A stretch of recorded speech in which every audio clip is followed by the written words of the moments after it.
The Hot Bodies TCX is driven by two world champions. But what about the rest of us? Can the club racers count on the TCX? We spoke to Andy Moore. Where do you think the car is an improvement over the very successful Cyclone?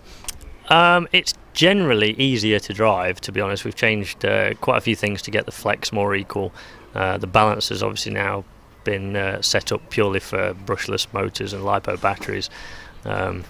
So everything's been moved closer to the centre line. Certainly the motor's been moved over a lot further, and it generally makes the car much easier to drive. I know in full-size motorsport people often look for something that has a wider operating area of setup. Is that something you look for as well in model cars?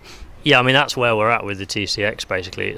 We don't have to, with the old Cyclone we had to find pretty much a perfect setup to get it to be as competitive as some of the others.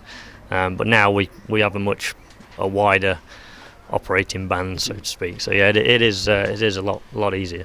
Which I suppose is a really good sort of selling point for the ordinary touring car racer, that you aren't on the knife edge having to copy your setups. You can go in a nice, more relaxed, broader style. Yeah, for sure. I mean, I think for club racers and the top racers alike, it's just generally more easy to set up.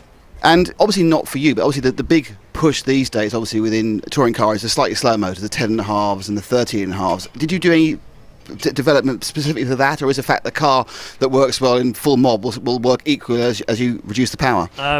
During testing, when we were testing indoors back home, I ran a lot of 10.5, not specifically to test 10.5 with the car, just because that was generally what was being run at the time, so to see whether it was competitive or not.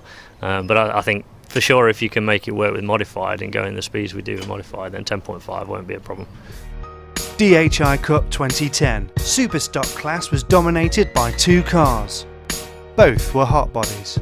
The lap speeds, as I said, very consistent, but let's keep our eyes on the leader. Leaders, how can we tell them apart? Bergfeld with the hot bodies and advanced electronics, and look how close this is. Docker with the LRP hot bodies combination. This is a real fight to the death now.